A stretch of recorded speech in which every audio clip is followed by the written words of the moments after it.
ಪ್ರೀತಿ ಇಲ್ಲಿ ಇಟ್ಟಿದ್ದೊಂದು ಮೆಣಸಿಕಾಯಿ ಮಸಾಲೆ ಮೆಣಸಿಕಾಯಿ ತಿಂದ್ಬಿಟ್ಟು ಫುಲ್ಲು ಖಾರ ಹೊತ್ಕೊಂಡ್ಬಿಟ್ಟು ಒದ್ದಾಡ್ತವನೆ.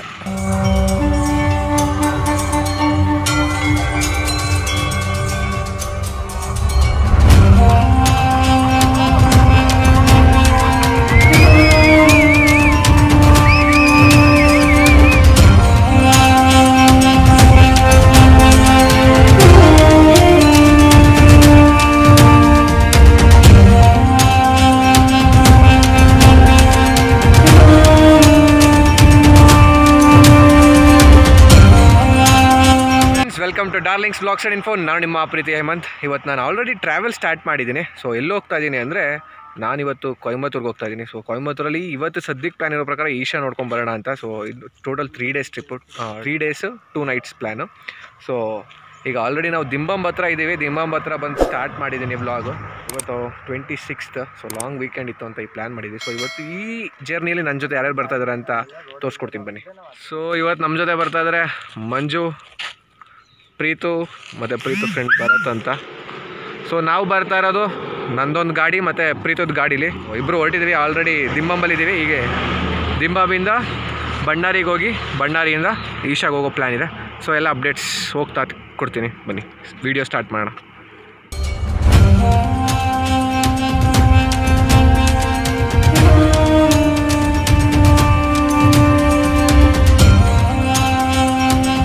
ಫೈನಲಿ ದಿಂಬಂ ಘಾಟ್ ಇಳಿದು ಬಣ್ಣಾರಿ ದೇವಿ ದೇವಸ್ಥಾನಕ್ಕೆ ಬಂದ್ವಿ. ದೇವಸ್ಥಾನದಂತೂ ತುಂಬ ಜನ ಇದ್ದರು, ತುಂಬ ರಶ್ ಇತ್ತು.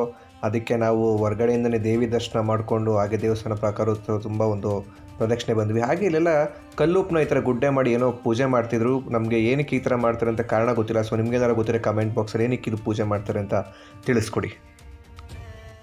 ಬಣ್ಣಾರಿ ದರ್ಶನ ಮುಗಿಸ್ಕೊಂಡು ಹಂಗೆ ಹೋಗ್ತಾ ಇದ್ವಿ. ಫುಲ್ಲು ಇಲ್ಲಿ ಬಿಸಿಲಲ್ವಾ, ಸೊ ಈ ಥರ ಮಜ್ಜಿಗೆ ಕೊಡ್ತಾರೆ. ಪ್ರೀತಿ ಇಲ್ಲಿ ಇಟ್ಟಿದ್ದೊಂದು ಮೆಣಸಿಕಾಯಿ ಮಸಾಲೆ ಮೆಣಸಿಕಾಯಿ ತಿಂದ್ಬಿಟ್ಟು ಫುಲ್ಲು ಖಾರ ಹೊತ್ಕೊಂಡ್ಬಿಟ್ಟು ಒದ್ದಾಡ್ತವನೆ. ಬರತ್ತು ಮಂಜದೆಲ್ಲ ಆಯಿತು. ಸೊ ನಮ್ಮದು ಒಂದು ಮಜ್ಜಿಗೆ ಇದೆ. ಸೊ ಈ ಥರ ನೀವು ಏನಾದ್ರು ಕೊಯಂಬತ್ತೂರ್ಗೆ ಹೋಗೋ ರೋಡಲ್ಲಿದ್ದರೆ ನಿಮ್ಗೆ ಇದೇ ಥರ ಇಲ್ಲಿ ಮಜ್ಜಿಗೆ ಮತ್ತು ಗಂಜಿ ಮಿಕ್ಸ್ ಮಾಡಿರೋ ಮಜ್ಜಿಗೆ ಮತ್ತು ಇದ್ರ ಜೊತೆಗೆ ಸ್ನ್ಯಾಕ್ಸ್ ಎಲ್ಲ ಕೊಡ್ತಾರೆ. ಸೊ ತಿನ್ಬೋದು. ಹೆಂಗೆ ತಿಂತಾವೆ ನೋಡಿ ಖಾರ ಇದ್ರು. ಬರುವಾಗ ಈ ಥರ ಸುಮಾರು ಕಡೆ ಇಟ್ಕೊಂಡಿರ್ತಾರೆ. ಬಿಸಿಲಿಗೆ ಹೋಗ್ತಾ ಇರ್ತಾರಲ್ಲ, ಮಜ್ಜಿಗೆ ಎಲ್ಲ ಕುಟ್ಕೊಂಡು ಹೋಗಲಿ ಅಂತ. ಕುಡ್ದಿದ್ದು 4 ಲೋಟ, ಅದ್ರ ಜೊತೆಗೆ ಸ್ನ್ಯಾಕ್ಸ್ ಫ್ರೀ. ಸೊ ಎಲ್ಲ ಸೇರಿ 120 ರೂಪಾಯಿ ಆಯಿತು. ಹೆಂಗಿತ್ತು ಬ್ರದು? ಚೆನ್ನಾಗಿತ್ತು. ಬರತ್ತು ಹೆಂಗಿತ್ತು? ಚೆನ್ನಾಗಿತ್ತಾ? ಮಂಜೆ ನೋಡಿ ಸ್ನ್ಯಾಕ್ಸ್ನೇ ಖಾಲಿ ಮಾಡ್ತವನೇ ಅಲ್ಲ, ಮಜ್ಜಿಗೆ ಕುಡಿಲಿಲ್ಲ ಅಂದ್ರೆ. ಮಜ್ಜಿಗೆ ಎಲ್ಲ ಕುಡ್ಕೊಂಡು ಅಂತೂ ಇಂತೂ ಫೈನಲಿ ಕೊಯಂಬತ್ತೂರಿಗೆ ಬಂದು ರೀಚ್ ಆದ್ವಿ. ಇಲ್ಲಿ ನೋಡ್ತಾ ಇದ್ರಲ್ಲ, ಇದೇ ನಾವು ಉಳ್ಕೊಂಡಿದ್ದಂತಹ ಲಾಡ್ಜ್, ಶ್ರೀ ಕಣ್ಮಣಿ ಲಾಡ್ಜ್ ಅಂತ. ನಮ್ಗೆ ಒಳ್ಳೆ ಬಾಲ್ಕನಿ ವ್ಯೂ ಇರೋವಂಥ ರೂಮ್ ಕೊಟ್ಟಿದ್ರು. ಸೊ ನಾವು 4 ಜನ ಇರೋದ್ರಿಂದ 3 ಬೆಡ್ ಇತ್ತು. ಸೊ ಆ ಬೆಡ್ ತುಂಬ ದೊಡ್ಡದಾಗಿತ್ತು ಅಂತಲೇ ಹೇಳ್ತೀನಿ. ಸೊ 4 ಜನ ಅಲ್ಲ 5 ಜನ ಕೂಡ ಮಲ್ಕೊಳ್ಳೋಷ್ಟು ಕಂಫರ್ಟಬಲ್ ಆಗಿತ್ತು. ಸೊ ಎಲ್ಲ ಕಂಫರ್ಟಬಲ್ ಆಗಿ ಮಲಗಿದ್ವಿ. ಸೊ ಇಲ್ಲೇ ನೋಡ್ತಾ ಇದ್ರಲ್ಲ, ಇದೇ ರೂಮು ನಮಗೆ ಕೊಟ್ಟಿದ್ದು. ಸೊ ನಾವೆಲ್ಲ ಸ್ವಲ್ಪ ಬಟ್ಟೆ ಎಲ್ಲ ಹಾಕಿ ಸ್ವಲ್ಪ ಮಿಸ್ ಮಾಡಿದ್ದೀವಿ. ಬಟ್ ರೂಮ್ ಮಾತ್ರ ತುಂಬ ನೀಟ್ ಆ್ಯಂಡ್ ಕ್ಲೀನಾಗಿ ಮೇಂಟೈನ್ ಮಾಡಿದರು. ನಮಗೆ ಈ ರೂಮು 1000 ರೂಪಾಯಿ ಸಿಕ್ತು 4 ಜನದಿಂದ. ತುಂಬ ಬೆಸ್ಟ್ ಪ್ರೈಸ್ ಅಂತ ಹೇಳೋಕ್ಕೆ ಇಷ್ಟಪಡ್ತೀನಿ. ಮತ್ತು ತುಂಬ ನೀಟ್ ಆ್ಯಂಡ್ ಕ್ಲೀನಾಗಿ ರೂಮೆಲ್ಲ ಮೇಂಟೈನ್ ಮಾಡಿದರು. ಮೇಯ್ನಾಗಿ ನಾವು ರೂಮ್ ನೋಡಿದ್ರೆ ವಾಶ್ರೂಮು. ಸೊ ವಾಶ್ರೂಮು ಅಷ್ಟೇ ತುಂಬ ನೀಟ್ ಆ್ಯಂಡ್ ಕ್ಲೀನಾಗಿತ್ತು. Perfect for the stay. ಮತ್ತು ಸಿಟಿ ಸೆಂಟ್ರಲ್ಲೇ ಇದೆ ಮತ್ತು ಈಶಾಗೆಲ್ಲ ತುಂಬ ಹತ್ರ. ಸೊ ನೀವೇನಾದರೂ ಬಂದರೆ ಈ ಹೋಟ್ಲಲ್ಲೇ ರೂಮ್ ಬುಕ್ ಮಾಡ್ಕೊಳ್ಳಿ. ರೂಮಲ್ಲಿ ಲಗೇಜ್ ಇಟ್ಟು ಫ್ರೆಶ್ ಅಪ್ ಆಗಿ ನಾವು ಈಶಾ ಫೌಂಡೇಶನ್ ಕಡೆಗೆ ಹೊರಟ್ವಿ. ಸೊ ನಾವು ಬುಕ್ ಮಾಡಿದಂಥ ರೂಮಿಂದ ಸುಮಾರು 30 ಕಿಲೋಮೀಟರ್ ದೂರದಲ್ಲಿತ್ತು ಈಶಾ ಫೌಂಡೇಶನ್. ಸೊ ಅಲ್ಲಿಗೆ ಹೋದ್ವಿ. ಅಲ್ಲಿ ಎಂಟ್ರಿ ಫೀಸ್ ಎಲ್ಲ ಏನಿಲ್ಲ, ಜಸ್ಟ್ ಪಾರ್ಕಿಂಗ್ಗೆ 10 ರೂಪಾಯಿ ಮಾತ್ರ ಇಸ್ಕೊತಾರೆ. ಅದು 10 ರೂಪಾಯಿ ಕೊಟ್ಬಿಟ್ಟು ಈಶಾ ಫೌಂಡೇಶನ್ ಒಳಗೆ ಹೋದ್ವಿ. ಅಲ್ಲಿ ಈಶಾನ ವಿಗ್ರಹದ ಮುಂದೆ ಫೋಟೋ ಶೂಟು ವಿಡಿಯೋ ಒಂದಷ್ಟು ಮಾಡಿ ನೆಕ್ಸ್ಟ್ ಇನ್ನೇನು ಲೇಸರ್ ಶೋ ಸ್ಟಾರ್ಟ್ ಆಗ್ತಿತ್ತು. ಸೊ ಲೇಸರ್ ಶೋಗೆ ವೆಯ್ಟ್ ಮಾಡ್ತಾ ಕೂತಿದ್ವಿ.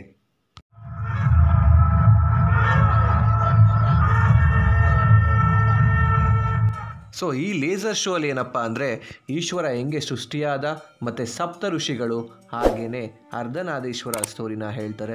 ಸೊ ಈ ಲೇಸರ್ ಶೋ ಮುಗಿದ ತಕ್ಷಣವೇ ನಿಮಗೆ 8:30ವರೆಗೂ ಆಶ್ರಮ ಒಳಗೆ ಹೋಗೋಕ್ಕೆ ಪರ್ಮಿಷನ್ ಇರುತ್ತೆ. ಸೊ ನೀವು ಅಲ್ಲಿ ಹೋಗಿ ಆಶ್ರಮದೊಳಗಡೆ ಸುತ್ತಾಡ್ಕೊಂಬರ್ಬೋದು. ಬಟ್ ಯಾವುದೇ ರೀತಿಯಾದ ಮೊಬೈಲ್ ಫೋನ್ಸ್ ಅಲೋ ಇಡೋಲ್ಲ. ಸೊ ಅದಕ್ಕೆ ಅಲ್ಲಿ ಯಾವುದು ಒಳಗಡೆ ನಾನು ವೀಡಿಯೋ ಮಾಡೋಕ್ಕಾಗಲಿಲ್ಲ. ಅಲ್ಲಿ ಒಳಗಡೆ ಆಶ್ರಮದೊಳಗಡೆ ಹೋದರೆ ಮೆಡಿಟೇಷನ್ ರೂಮ್ ಇದೆ. ಅಲ್ಲಿ ಒಂದು ಸತಿ ಖಂಡಿತ ವಿಸಿಟ್ ಮಾಡಿ. ಎಷ್ಟು ಪ್ರಶಾಂತವಾಗಿರುತ್ತೆ ಅಂದರೆ, ಈಗಿನ ವರ್ಕ್ ಸ್ಟ್ರೆಸ್ ಅಲ್ಲಿದ್ದರೆ ನೀವು ಅಲ್ಲಿ ಹೋಗಿ ಒಂದು ಸತಿ ಸ್ವಲ್ಪ ಹೊತ್ತು ಮೆಡಿಟೇಷನ್ ಮಾಡಿದ್ರೆ ಅಷ್ಟೇ ಮೈಂಡ್ ನಿಮ್ಮ ಸ್ಟ್ರೆಸ್ ಎಲ್ಲ ಏನಿರುತ್ತೆ ಅದೆಲ್ಲ ಅದು ಕಮ್ಮಿ ಆಗುತ್ತೆ ಅಂತ ಹೇಳೋಕ್ಕೆ ಇಷ್ಟಪಡ್ತೀನಿ. ನನಗಂತೂ ತುಂಬ ಇಷ್ಟ ಆಯಿತು. ಸೊ ಇಲ್ಲಿ ರೂಮೆಲ್ಲ ಬುಕ್ ಮಾಡಬೇಕು ಅಂದರೆ 1 ತಿಂಗಳು ಅಥವಾ 20 ದಿನದ ಮುಂಚಿತನೇ ಬುಕ್ ಮಾಡಬೇಕು. ಸೊ ನಾವು ಈಗ ತಾನೇ ಸಡನ್ನಾಗಿ ಪ್ಲ್ಯಾನ್ ಮಾಡಿ ಹೊರಟಿದ್ರಿಂದ ನಾವು ಯಾವುದೇ ರೂಮ್ ಬುಕ್ ಮಾಡಿಲ್ಲ ಈಶಾದಲ್ಲಿ. ಸೊ ಖಂಡಿತ ನನ್ನ ಮನಸ್ಸಲ್ಲಿ ಕೂತ್ಬಿಟ್ಟಿದೆ. ಯಾಕೆಂದರೆ ಅಷ್ಟೇ ಸಖತ್ತಾಗಿತ್ತು ಆಶ್ರಮ, ಅಲ್ಲಿ ಅಷ್ಟೇ ಪೀಸ್ಫುಲ್ ಆಗಿತ್ತು. ಸೊ ಆ ಕಾರಣದಿಂದಾಗಿ ನಾನು ಅಲ್ಲಿ ಸ್ಟೇ ಆಗಬೇಕಂತ ಅಂದ್ಕೊಂಡಿದ್ದೀನಿ. ಸೊ ನೋಡೋಣ, ಫ್ಯೂಚರ್ ಪ್ಲ್ಯಾನ್ ಇದೆ. ಒಂದು ಸತಿ ರೂಮ್ ಬುಕ್ ಮಾಡಿ ಕಂಪ್ಲೀಟಾಗಿ ಅಲ್ಲಿ ಸ್ಟೇ ಆಗಿ ನಿಮಗೆ ಆಶ್ರಮ ಹೇಗಿತ್ತು ಏನು ಅಂತ ಕಂಪ್ಲೀಟಾಗಿ ಒಂದು ವೀಡಿಯೋ ಮಾಡಾಕ್ತೀನಿ. ಮತ್ತು ಅಲ್ಲಿ ಖಂಡಿತ ನೀವೇನಾದ್ರು ಹೋದರೆ ಮೆಡಿಟೇಷನ್ ರೂಮ್ಗೆ ಹೋಗಿ ವಿಸಿಟ್ ಮಾಡಿ. ಮತ್ತು ಅಲ್ಲಿ ಕಲ್ಚರು ಅಷ್ಟೇ, ಎಷ್ಟೋ ಜನ ಫಾರಿನರ್ಸ್ ಎಲ್ಲ ಇದ್ದಾರೆ, ನಮ್ಮ ಸಂಸ್ಕೃತಿನ ಅಲ್ಲಿ ಎತ್ತಿ ತೋರಿಸ್ತಾ ಇದ್ದಾರೆ. ಸೊ ಅದೊಂದು ನನಗೆ ತುಂಬ ಖುಷಿ ಆಯಿತು. ಅಲ್ಲಿ ಬಂದವ್ರಿಗೆ ಎಲ್ರಿಗೂ ಕೈ ಮುಗಿದು ವೆಲ್ಕಮ್ ಮಾಡಿ ಕರೀತಾರೆ. ಒಂದೊಂದು ಸಣ್ಣ ಸಣ್ಣ ಮಾಹಿತಿಗಳಿದೆಯಲ್ಲ, ಸೊ ಅದೆಲ್ಲ ತುಂಬ ಇಷ್ಟ ಆಯಿತು ನನಗೆ. ಸೊ ನೀವೇನಾದರೂ ಈಶಾ ಫೌಂಡೇಶನ್ಗೆ ಹೋಗ್ತಾ ಇದ್ದರೆ ಖಂಡಿತ ಅಲ್ಲಿಗೆ ವಿಸಿಟ್ ಮಾಡಿ, ಅಥವಾ ಸ್ಟೇ ಆಗೋಕ್ಕೆ ಹೋಗ್ತೀರಾ ಇನ್ನೂ ತುಂಬ ಒಳ್ಳೆಯದು ಅಂತ ಹೇಳೋಕ್ಕೆ ಇಷ್ಟಪಡ್ತೀನಿ. ನಾವು ಈಶಾ ಎಲ್ಲ ನೋಡಿಕೊಂಡು ರೂಮಿಗೆ ಬಂದು ಸೇರೋಷ್ಟರಲ್ಲಿ 10:30 ಆಗಿತ್ತು. ಸೊ ನೆಕ್ಸ್ಟ್ ಡೇ ಮಾರ್ನಿಂಗ್ 7 ಗಂಟೆಗೆ ಎದ್ದು ಅಲ್ಲೇ ಹತ್ರದಲ್ಲೇ ಇದ್ದಂತಹ ಮರುದಮಲೈ ಅಂತ ಶ್ರೀ ಸುಬ್ರಹ್ಮಣ್ಯೇಶ್ವರ ಸ್ವಾಮಿ ದೇವಸ್ಥಾನ ಕೊಟ್ವಿ. ಸೊ ನಾವು ಸ್ಟೇ ಮಾಡಿದ ರೂಮಿಂದ ಅದು ಕೇವಲ 10 ಕಿಲೋಮೀಟ್ರ್ ದೂರದಲ್ಲಿತ್ತು. ಸೊ ಒಂದು ಒಳ್ಳೆ ದೇವಸ್ಥಾನ, ಸುಬ್ರಹ್ಮಣ್ಯೇಶ್ವರ ಸ್ವಾಮಿ ದೇವಸ್ಥಾನ. ತುಂಬ ರಶ್ ಏನಿರಲಿಲ್ಲ, ಒಂದು 45 ನಿಮಿಷ ಕ್ಯೂವಲ್ಲಿ ನಿಂತಿದ್ವಿ. ಸೊ ಒಳ್ಳೆ ದರ್ಶನ ಆಯಿತು. ಸೊ ದೇವ ದರ್ಶನ ಮಾಡಿಕೊಂಡು ನೆಕ್ಸ್ಟ್ ನಮ್ಮ ಪಯಣ ಮುಂದುವರಿಸಿದ್ವಿ.